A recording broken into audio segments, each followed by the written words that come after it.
آقای مسعود پزشکیان نماینده محترم تبریز اسکو و آذرشهر هستند که 5 دقیقه وقت دارن.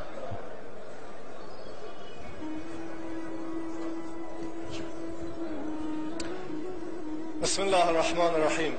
با درود به روان پاک بنیانگذار انقلاب جمهوری اسلامی ایران حضرت امام به یاد شهیدانمان و با عرض تسلیت به خاطر شهادت شهید بهشتی و 72 تن از یارانشون، من به سرعت مطالبمون خدمت شما بزرگواران عرض میکنم.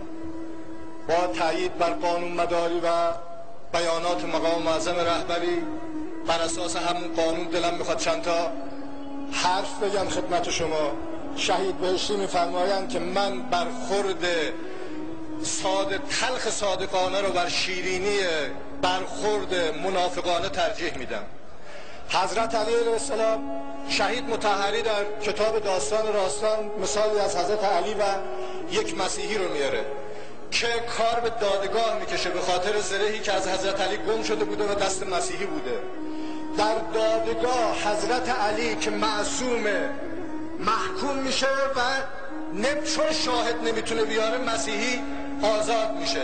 یعنی علی هم در دادگاه باید حکم داشته باشه و بتونه شاهد بیاره تا حرفش رو به کرسی بنشونه. در جامعه‌ای که ما زندگی میکنیم راحت به هر کسی دلمون میخواد تهمت میزنیم، افترا میبندیم بدون اینکه به دادگاه رفته باشیم و بعد آبرو رو میریزیم و بعد بگیم همه چیز رو باید درست ببینیم و باید قانونی دید.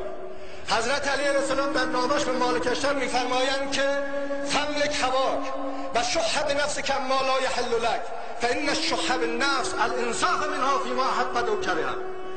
هوای نفسش جلوشو بگیر و جلودار در حقیقت عملت باش. شح بالنفس یعنی اینکه انصاف منها فيما حبت و کره، انصاف رو مراعات کنی در اونی که دوست داری و اونی که دشمن میداری، انصاف رو مراعات کنی.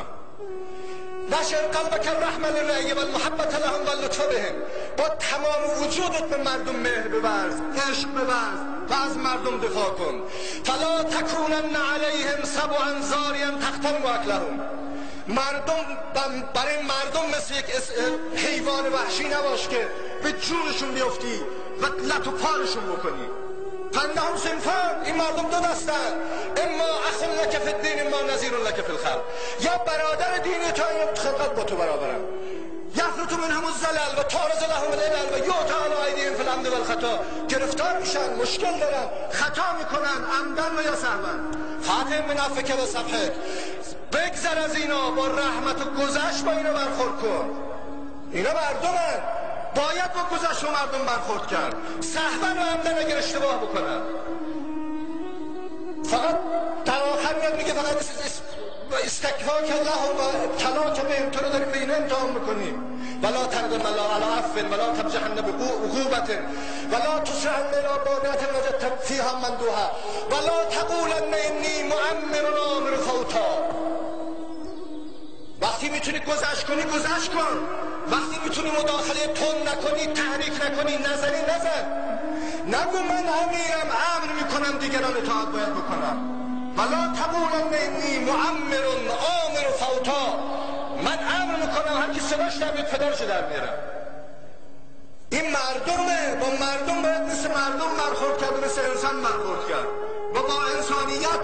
اگر ما راه علی رو بدیم، حرف علی رو گوش بدیم، منصفانه به همه گوش بدیم و مثل یک انسان دوست و دشمن خودمون رو هم انصافانه باش برخورد میکنیم، قطع و یقین تمام قاعده ها میخوابه، تمام مشکلات حل میشه. ولی وقتی که جامعه یکی رو بگیریم، فقط یک صدا رو بلند بکنیم و اجازه ندیم دیگران حرف بزنن و هر کی حرف زد انگ بهش بچسبونیم، اون وقت معلومه چه اتفاقی میفته. حالا هر چقدر فریاد بکشیم که اصلاحش بکنیم اصلاح نمیشه. انصاف رو باید مراعات کنیم. صدا و سیما باید انصاف رو مراعات بکنه. سیستم های نظامی و امنیتی باید انصاف رو مراعات بکنن. ما حق نداریم خلاف قانون با انسان ها برخورد بکنیم. هرچی اگر شما معتقد به مقام معظم رهبری هستید صبر کنید، بر حرف رو بزنم نپذیرید.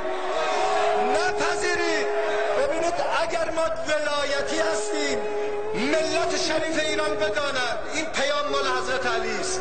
این گفته رفتار علیست. خودتون قضاوت کنید بینی و بین الله ما علی گونه عمل میکنیم یا خودمون و بر اساس نگاه خودمون، گروه خودمون و دسته خودمون عمل میکنیم. این قضاوتی است که ملت باید بکنه، شما هم باید بکنید و این امتحانی است که خداوند بین ما و شما و آخرت خواهد کرد. نه اینکه ما مثلا فرض بکنیم بلند شیم و هر چی دلمون خواست بگیم، هر کی خواست حرف بزنه دو چهار هر چی که هست. والسلام.